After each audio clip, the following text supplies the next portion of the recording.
Bonjour à toutes et à tous et bienvenue à Marc Zins. À tout seigneur, tout honneur, nous recevons le président des JFR 2023. Bonjour Marc.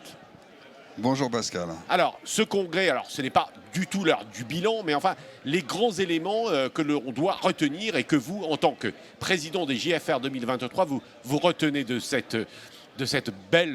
beau congrès. C'est effectivement un peu trop tôt pour faire un bilan définitif, mais déjà, on peut dire aujourd'hui que c'est une belle réussite collective avec une affluence importante qui sera, je pense, supérieure à celle des années précédentes. Et donc, ce renouveau, ce goût pour le présentiel se réaffirme et sur des thématiques qui sont parfois difficiles. Notre thématique centrale, qui était le diagnostic intégré, est une thématique difficile sur laquelle nous avons une vision. Et malgré cela, de très belles séances scientifiques se sont penchées sur le sujet avec beaucoup d'intérêt de l'audience. Alors, oui, l'audience, en fait, effectivement, on voit bien qu'il y a beaucoup de monde. Est-ce que ça vous a surpris ? Toujours un petit peu, puisqu'en pleine Coupe du Monde de rugby, on pouvait s'attendre à avoir un petit peu moins de monde. Il faisait relativement beau aujourd'hui dehors et les gens sont quand même parmi nous, donc c'est une belle surprise. Non, mais au-delà de ça, au-delà du rugby, on pouvait même s'imaginer à un moment, après le Covid et avec le développement des technologies de l'information, que peut-être ce que l'on fait ici, qui est quand même très fondamentalement de recevoir des radiologues et de recevoir des hommes et des femmes de la médecine, ou qui s'intéressent à la médecine, que ça pouvait peut-être bouger. En réalité, non. Effectivement, ça se développe.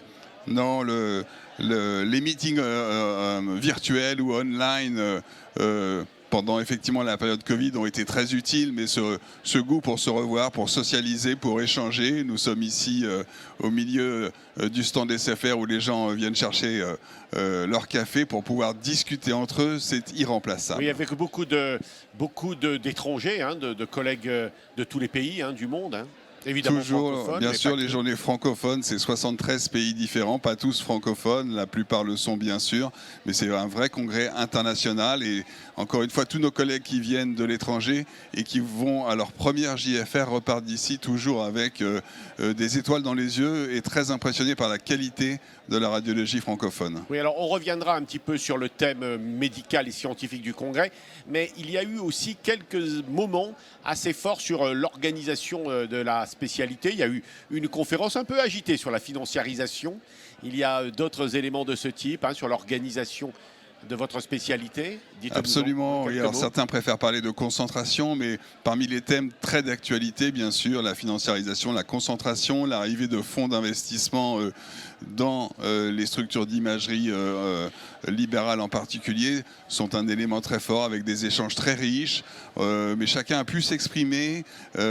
Les représentants des grandes fédérations, de notre Conseil national professionnel avec Louis Boyer, se sont exprimés très clairement, ont appuyé sur les soucis démographiques que nous avons dans la profession et qui jouent un rôle majeur et qu'il faut absolument traiter collectivement. Mais les jeunes ce matin également, ceux du groupe Corail et d'autres, se sont parfaitement exprimés sur leur vision de leur métier. C'est eux qui choisiront finalement quel type de radiologue ils veulent être dans le futur. On a un peu tendance également, notamment quand on observe l'évolution du système de santé, d'être parfois un peu pessimiste, de mettre le doigt là où ça ne va pas. Les jeunes ne seraient plus aussi enthousiastes pour d'exercer la médecine, les hôpitaux ne vont pas bien, la formation, etc. etc.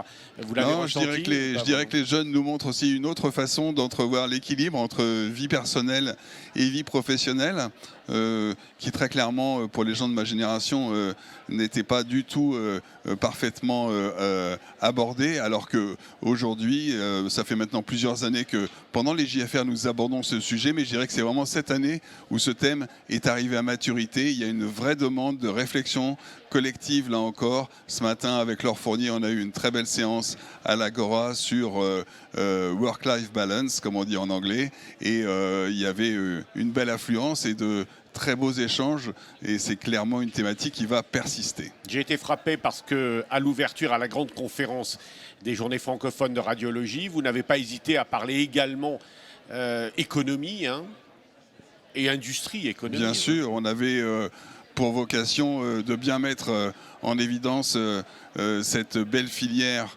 et notre écosystème radiologie, imagerie médicale et industrie, et montrer à quel point il était vertueux, il était utile et il était performant. Et on avait la chance d'avoir le directeur général des entreprises, M. Thomas Courbe, avec lequel nous avons pu dialoguer, puis ensuite visiter l'exposition technique. Et ça a été un moment fort de ces journées francophones de radiologie. Vous nous dites quelques mots sur ce que vous avez retenu ou ce qu'il fallait retenir sur les questions plus scientifiques, médicales et scientifiques, autour d'ailleurs du titre que vous aviez imaginé, peut-être un peu abscon, mais... Alors non, je dirais que d'un point de vue scientifique, là aussi, je vais peut-être mettre l'accent sur les innovations.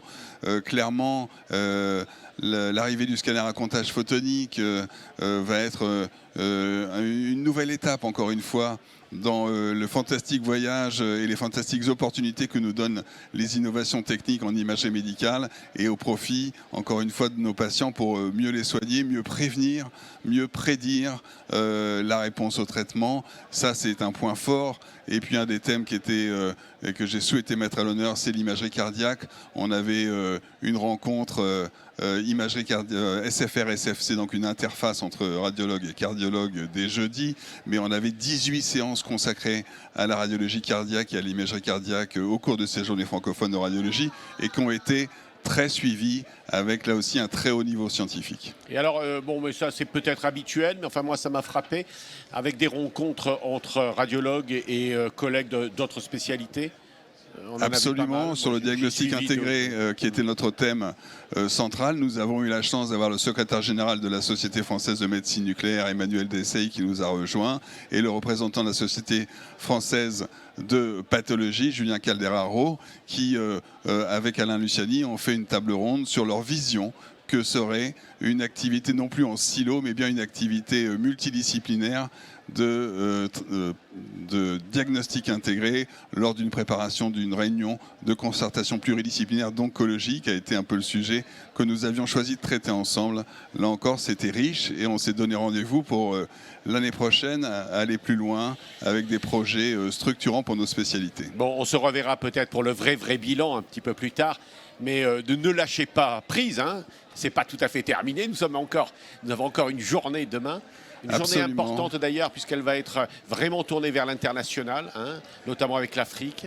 Absolument, on a dans quelques minutes également une session sur French Healthcare, et dont on va pouvoir profiter, et qui va montrer à quel point nous avons aussi une organisation qui permet de promouvoir l'industrie française à l'étranger en ce qui concerne la radiologie et l'imagerie médicale. Eh bien, on va se quitter, on se reverra. Moi, je vais plancher sur l'intelligence artificielle. Va-t-elle tuer le radiologue? Vous voyez, donc il faut aller se préparer à sauver le radiologue. Vaste sujet, mais j'ai bien confiance en sa capacité à se rendre toujours et encore plus indispensable. Merci Marc Zins, merci beaucoup.